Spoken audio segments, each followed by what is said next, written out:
Obrigado, André. E graça e paz.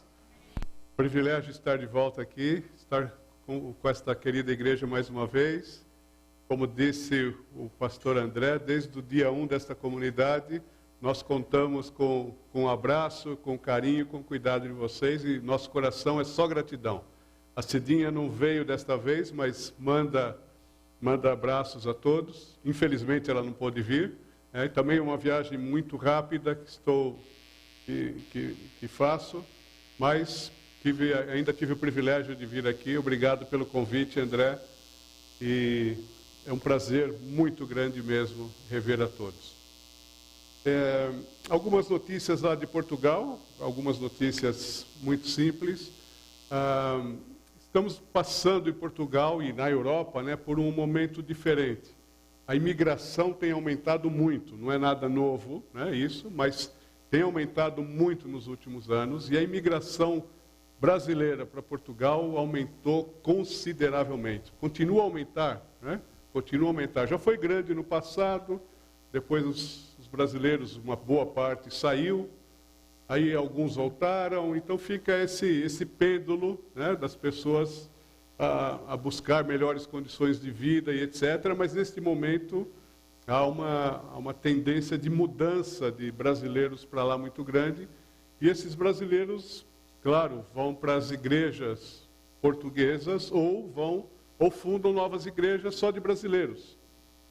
Então esse é um fenômeno europeu, que há igrejas de imigrantes por todos os países, e é interessante notar que as igrejas de imigrantes crescem, enquanto as igrejas nacionais, em geral, decrescem.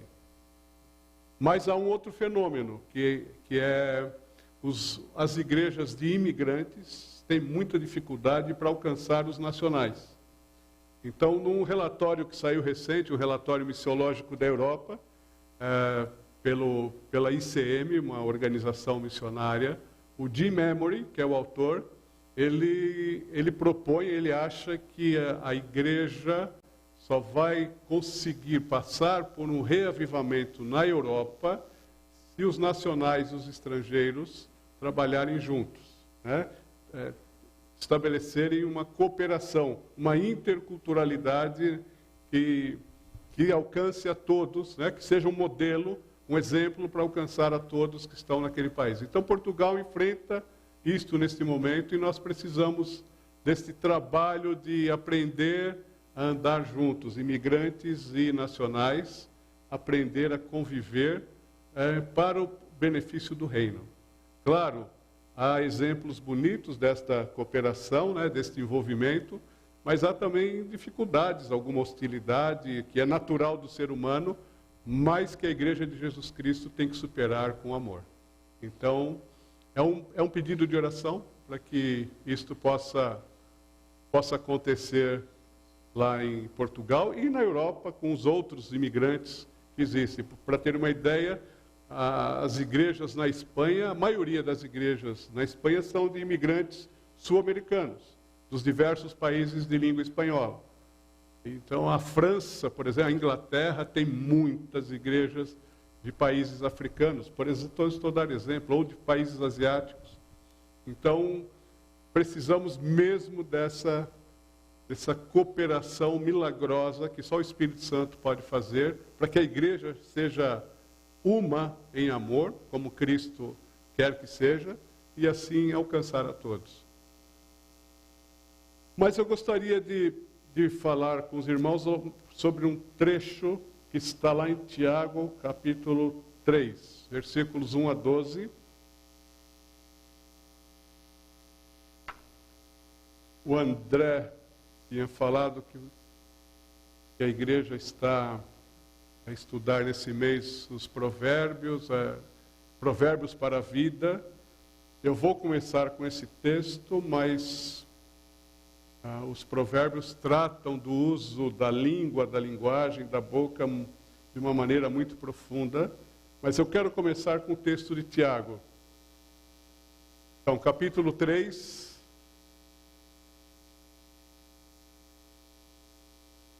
a 12.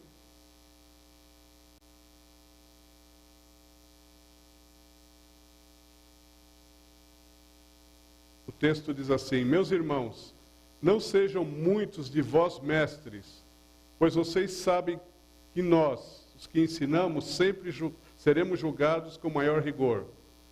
Todos tropeçamos de muitas maneiras.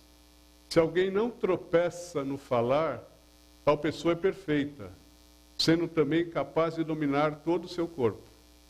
Quando colocamos freios na boca dos cavalos para que eles nos obedeçam, podemos controlar o animal todo. Tomem também como exemplo os navios.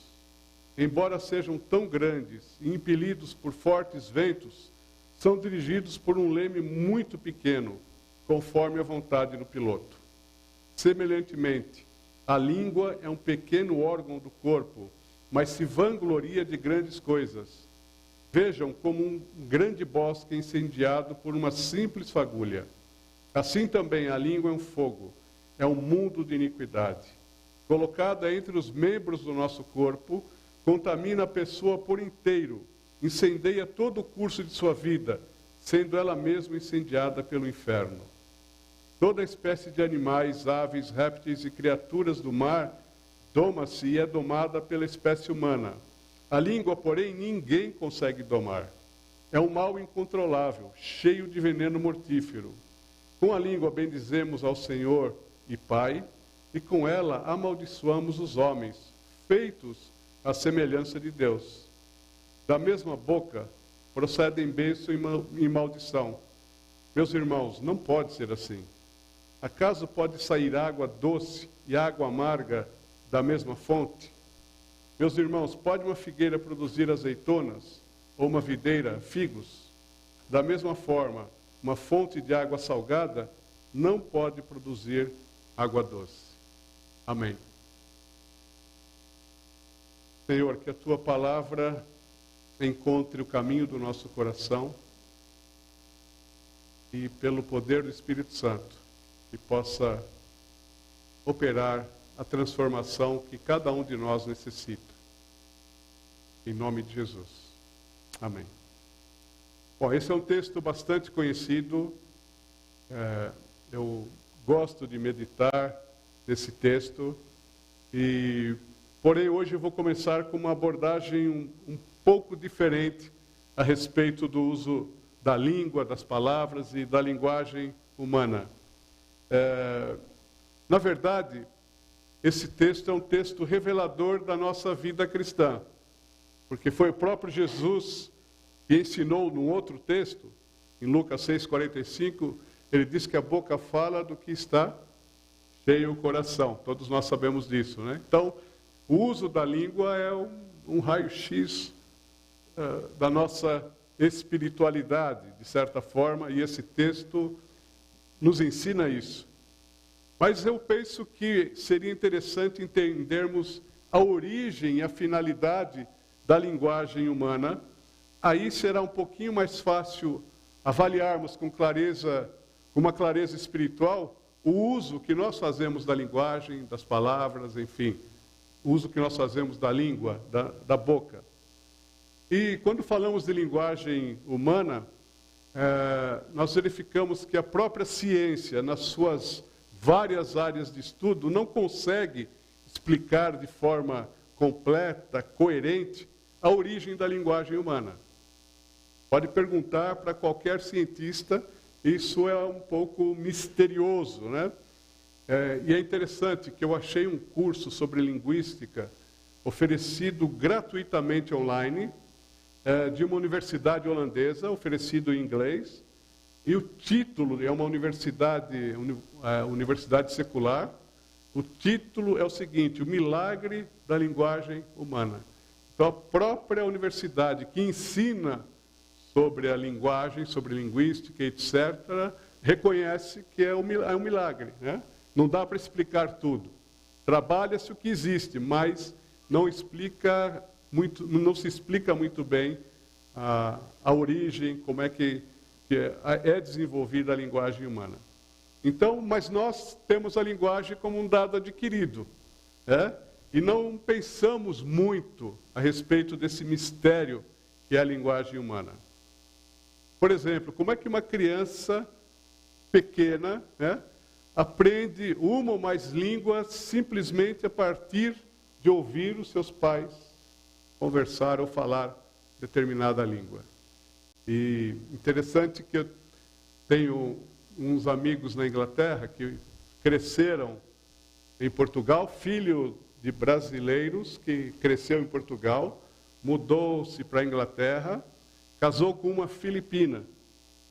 E o casal entre si fala inglês. E tiveram um filho, o primeiro filho, o Sebastian. E o Sebastian, o pai fala com ele em português, a mãe fala em Tegali, bom, na língua original das Filipinas, e o casal entre si fala inglês na frente do filho. Então, ele foi crescendo, ouvindo 3 línguas. E o menino fala 3 línguas. Agora, como é que explica isso? Não tem uma explicação científica completa para isso. Ele tem uma capacidade ali de aprendizagem da linguagem fabulosa. E já fizeram várias experiências com macacos, tentando ensinar os macacos desde bebê a falar. Mas nunca nenhum deles conseguiu desenvolver uma linguagem como a linguagem humana. Nunca, nunca. Então a linguagem humana é diferente da linguagem dos animais. Os animais emitem sons, sem dúvida, mas em função dos seus instintos e necessidades básicas. Já a linguagem humana, ela é articulada, ela é sofisticada, ela permite conversar e refletir. Olha, aqui é linguagem, né? Isso aqui, tudo que aconteceu aqui foi linguagem. Permite-nos pensar sobre qualquer assunto, envolve o raciocínio, o pensamento, as emoções, permite a abstração, né? Nós sonharmos, voarmos, imaginarmos, e etc. Né?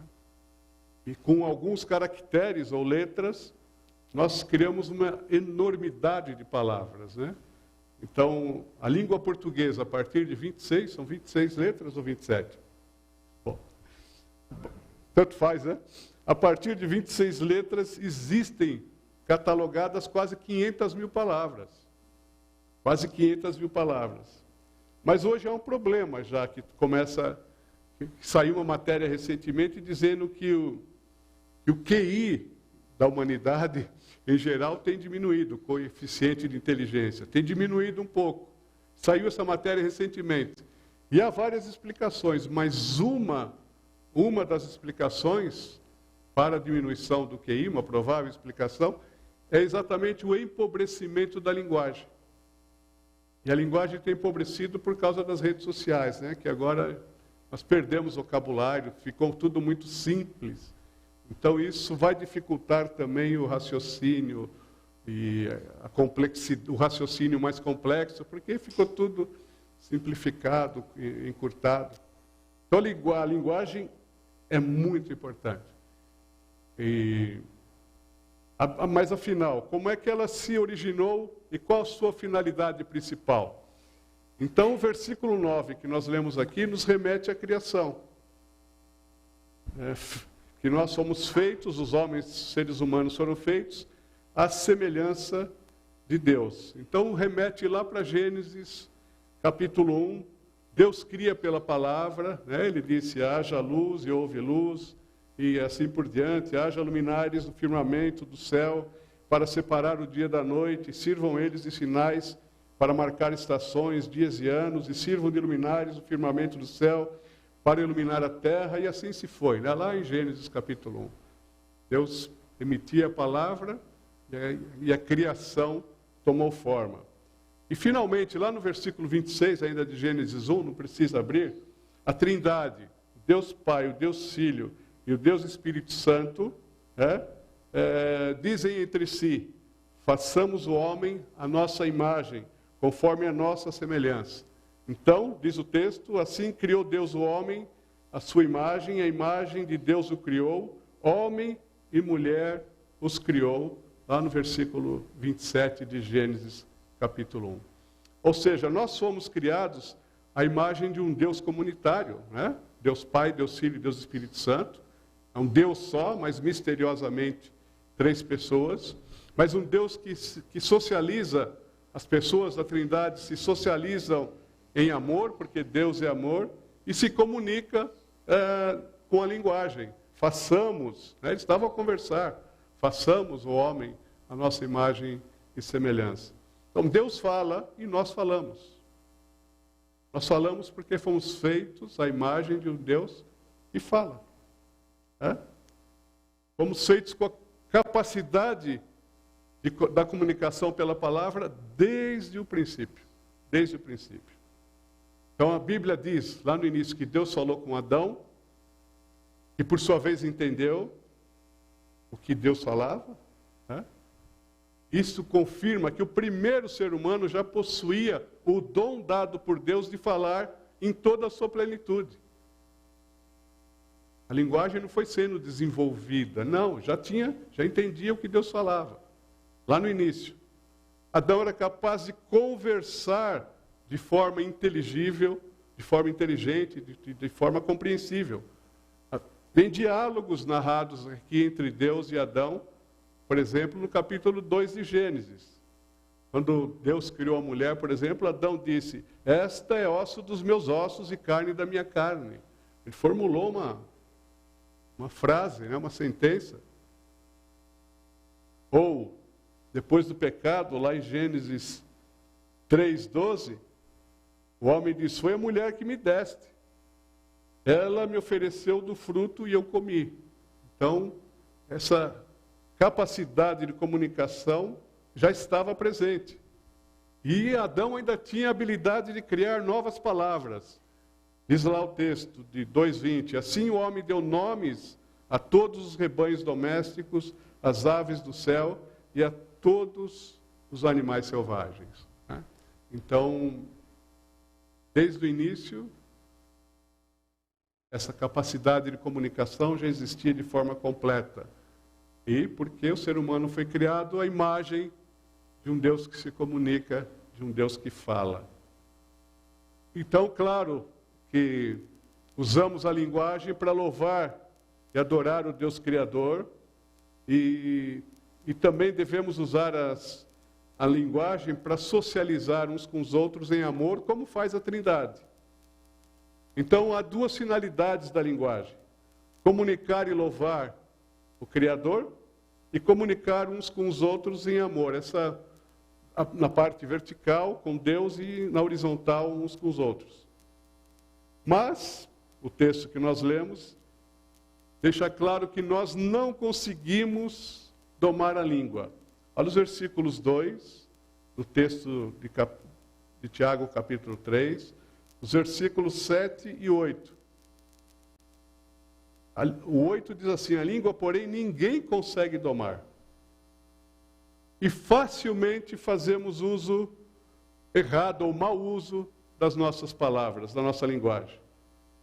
Assim como lá no jardim, lá em Gênesis, o diabo, representado pela serpente, distorce a comunicação, até hoje o inferno continua a tentar usar as nossas palavras para matar, roubar e destruir. Tiago, o 3,6, diz que a nossa língua pode ser, e ela é incendiada pelo inferno. Pelo inferno. E lá no jardim, o diabo já distorceu as palavras de Deus, já levantou dúvidas no coração da mulher e do homem sobre a bondade de Deus. Então, vamos ter bem claro isso em nossa mente e em nosso coração. Sempre que nós ouvirmos palavras, qualquer que seja a fonte, que dizem, que sugerem, que, por exemplo, eu não sirvo para nada, ou você não sabe fazer nada direito, ou Deus não se importa comigo, Deus não me ama, ou coisas desse tipo, a minha vida não tem valor, Deus esqueceu de mim, é melhor eu dar cabo da minha vida. Pode ter certeza que esse tipo de comunicação procede do inferno, pois Deus só expressa amor por nós. Cantamos aqui a respeito da bondade do Senhor. Ele é tão bom, tão bom. Não tem como essas coisas virem do Senhor. Não tem como Deus desprezar alguém, como Deus rejeitar alguém que se achega a Ele. Não existe isso. É contra o caráter e a natureza de Deus. E só pode vir do inferno. Desde o início, o diabo tenta levantar dúvidas sobre a bondade de Deus. Né? Tenta distorcer a palavra de Deus. Então, essas coisas só podem vir do inferno e isso tem que ser rejeitado. E tem muita gente que vive com essas coisas na cabeça. Não sei se por acaso alguém aqui pode estar sendo influenciado por esse tipo de comunicação, seja por uma pessoa, ou seja, sugestão do próprio diabo. Temos que rejeitar isso em nome de Jesus. Porque Deus só expressa amor para nós. Deus só expressa amor. Mesmo quando Ele vai nos corrigir e há necessidade de correção, Ele o faz em amor. Ele faz visando o nosso bem, não a nossa destruição. Quando um pai ou uma mãe diz ao filho, você é um burro, você não faz nada direito, você é uma vergonha para a nossa família, etc, etc, esse pai ou essa mãe está a fazer o jogo do inferno. É o que diz aqui. É o que diz o texto. É o jogo do inferno. Quando alguém começa a falar mal de alguém pelas costas e o outro se dispõe a ouvir, tanto quem fala quanto quem ouve estão a fazer o jogo do inferno. Estão a lançar, como diz o versículo 5, uma fagulha na floresta, né? Uma fagulha na floresta. Eu falo uma coisa de alguém, aí já passa para outro, ou seja, o fogo se espalha e depois não apaga mais. Como é que eu vou apagar? Né? Uma coisa, é uma fagulha que começa com uma palavra, depois a coisa se espalha de uma maneira terrível. Mas isso é o jogo do inferno. Quando contamos uma mentira, seja ela pequena ou grande, estamos a fazer o jogo do diabo, pois ele é o pai da mentira. Então, por isso que a Bíblia está cheia de orientações para o bom uso da nossa comunicação, da nossa língua, da nossa boca. Então, Paulo, lá em Efésios, para reforçar a ideia, ele diz exatamente isso. Cada um deve abandonar a mentira e falar a verdade ao seu próximo, pois somos todos membros de um mesmo corpo. E aí ele fala isso, nenhuma palavra torpe saia da boca de vocês, mas apenas a que for útil para edificar os outros, conforme a necessidade, para que conceda graça aos que ouvem. Então esse é o cuidado que devemos ter com o uso da língua, né? Transmitir graça a quem ouve. Agora, é verdade, isso é quase impossível, né? E o texto diz isso, ninguém consegue domar a língua. Isso só é possível no poder do Espírito Santo. Só Ele consegue nos ajudar a errarmos menos com o uso da nossa boca. E aqui está a falar de afetos, transmitir graça, né? Ser doce. E Provérbios, né? Aproveitando os Provérbios para a vida, lá em Provérbios 16, 24, está escrito assim, as palavras suaves são favos de mel, doces para a alma e saúde para os ossos. As palavras suaves são favos de mel, doces para a alma e saúde para os ossos. Então, rever a nossa comunicação é importantíssimo. Alguém disse que quanto mais cheios de Cristo nós estamos, mais a nossa linguagem vai ser doce, meiga, afetiva, amorosa, calorosa. Porque é assim que Ele é. Bom, Provérbios fala muito ainda sobre a língua, né? A língua tem poder sobre a vida e sobre a morte. Os que gostam de usá-la comerão do seu fruto. Quem é cuidadoso no que fala evita muito sofrimento. Então, a linguagem é isso, é um medidor da nossa espiritualidade. Então, este dom de Deus, né, tem a finalidade de estabelecer uma comunicação vertical e horizontal baseada no amor, levando-nos a louvar o nosso Deus Criador e, como resultado coerente, edificar o nosso próximo, que é a criatura de Deus. Então, não dá para eu bem dizer ao Senhor, como nós cantamos aqui, e falar mal da sua criatura. É uma incoerência, diz o texto. Mas nós, na nossa vida, temos muitas incoerências, não é verdade? Mas o texto nos chama a atenção. Como é que pode fazer isso? Vou bem dizer ao Senhor e vou falar mal de quem Ele criou? Claro, se a pessoa erra, precisamos confrontá-la e fazê-lo em amor, né? Diretamente a pessoa e tentando ganhar o irmão. Mas isso tudo, mais uma vez, só será possível se submetermos a nossa língua e a nossa vida diretamente e diariamente ao controle do Espírito Santo. Não tem jeito. Porque nós não conseguimos domar a nossa língua e isso requer, essa submissão ao Senhor requer uma constante contrição, quebrantamento, arrependimento, conserto, mudança. E a vida cristã só pode ser vivida quando não sou eu quem vive, mas quando Cristo vive em mim. Então, o texto de Tiago mexe conosco um pouco, no sentido de revermos a utilização da nossa língua e de diariamente submetê-la ao controle do Espírito Santo para que ela abençoe quem nos ouve, né? Para que edifique as pessoas.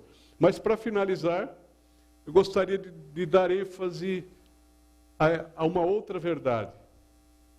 Deus deu-nos a palavra, o dom da linguagem, para comunicar-se conosco. E Jesus Cristo é o ápice desta comunicação. Jesus Cristo é a palavra encarnada. Deus nos deu a palavra porque Ele queria se comunicar conosco. Aí desde o início Ele o faz, mas Jesus Cristo é o ápice desta comunicação. No princípio era aquele que é a palavra, ou o verbo. Ele estava com Deus e era Deus. Ele estava com Deus no princípio. Todas as coisas foram feitas por intermédio dele. Sem ele, nada do que existe teria sido feito. João capítulo 1 está a falar de Jesus, que é a palavra. Aquele que é a palavra tornou-se carne e viveu entre nós. Vimos a sua glória, glória como do unigênito vindo do Pai, cheio de graça e de verdade.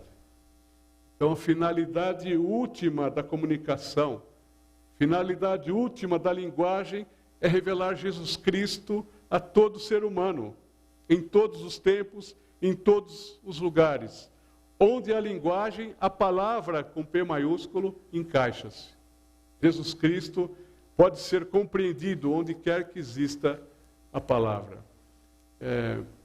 Existem algumas milhares de línguas faladas no mundo todo, algumas mais complexas e melhor elaboradas, outras mais simples e bem rudimentares. Contudo, todas estas línguas têm a capacidade de compreender o Evangelho. Todas elas têm a capacidade de compreender o Evangelho. Todas têm a capacidade de receber a mensagem da salvação em Jesus Cristo, na forma falada ou escrita, porque Ele é a palavra. E nós sabemos que há um enorme esforço missionário para comunicar o Evangelho a toda criatura, até os confins da terra, e de traduzir a Bíblia, a palavra de Deus, para todos os povos. São cerca de 7.000 línguas faladas no mundo. Há um avanço significativo na tradução da Bíblia, mas ainda há muito trabalho linguístico a ser feito. E esta palavra, com P maiúsculo, tem que estar na nossa boca e no nosso coração. Filho meu, mais um provérbio, guarda as minhas palavras e esconde dentro de ti os meus mandamentos. E numa pesquisa feita em Portugal recentemente, verificou-se que 64% dos jovens e adolescentes evangélicos disseram não ler textos bíblicos espontaneamente. 64%. Ou seja, o Deus Criador do universo anseia comunicar-se conosco, nos dá o dom da linguagem, nos dá a sua palavra, mas parece que nós não estamos muito interessados, né, em ter essa comunicação mais íntima e mais profunda com Ele. São os desafios que nós enfrentamos, e não são os jovens, né, e os adolescentes. Isso serve para cada um de nós. Como é que estamos a usar essa capacidade, esse dom que Deus nos deu, né, a linguagem, a comunicação. Como é que temos usado a nossa boca, né? E esse texto de Tiago é muito profundo nisso. E pode falar conosco de várias maneiras. E eu não queria fazer uma conclusão aqui. Eu queria que cada um de vocês fizesse uma conclusão agora aí no coração. O que esse texto bíblico, o que Deus, através desse texto, quer comunicar ao teu coração nesta manhã a respeito desse assunto. A respeito desse assunto. Então, eu gostaria que cada um fechasse os olhos um pouco e pensasse. Pode reler o texto de Tiago 3, de 1 a 12.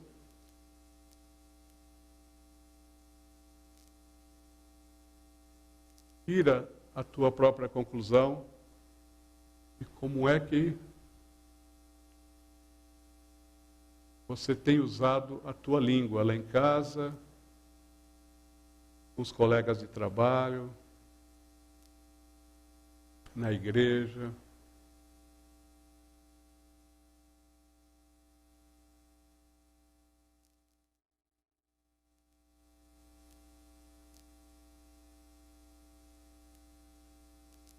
Nossas palavras edificam ou destroem?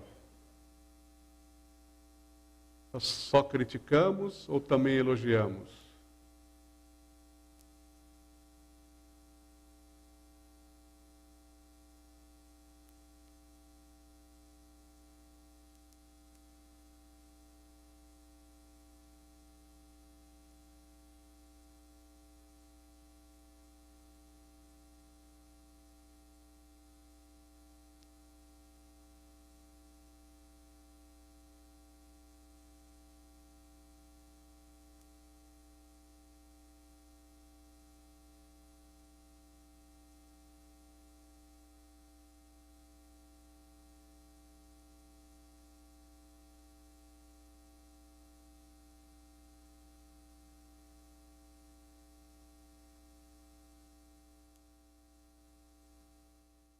E se você estiver à vontade, partilha com a pessoa do seu lado o que Deus colocou no seu coração nesta manhã com relação a esse texto bíblico. E orem juntos, ore com a pessoa ao teu lado. Se não estiver à vontade, não precisa fazê-lo.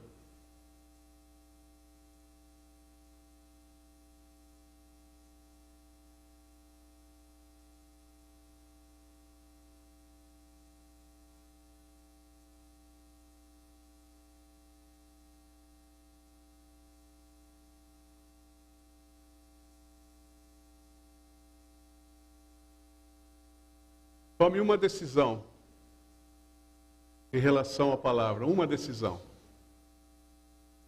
Eu vou criticar menos a minha esposa ou o meu marido. Pronto, isso já é um passo importantíssimo.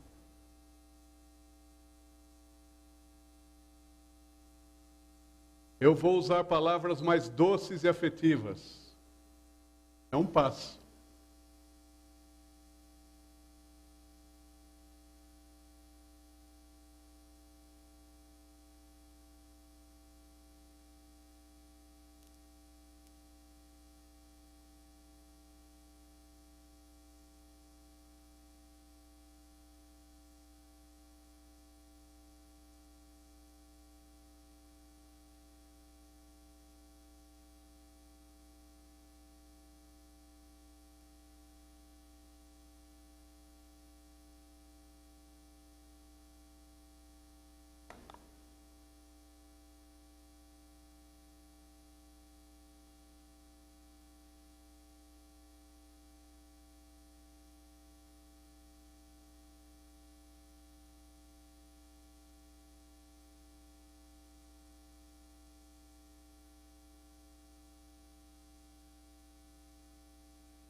Olha, fiquem absolutamente à vontade, porque o texto que nós lemos disse o seguinte, que ninguém consegue domar a língua. Então, todos nós erramos com a língua. Todos nós. Certo? Então, não fique com vergonha, pô, eu erro e os outros não erram. Não, todos nós erramos. Agora, o segredo disso tudo é termos consciência do nosso erro, nos arrependermos e querermos, no poder do Espírito Santo, mudar, não continuar a errar com as palavras. E é só o Espírito Santo que nos ajuda a controlar a nossa boca. Que assim seja. Deus abençoe os irmãos. E obrigado.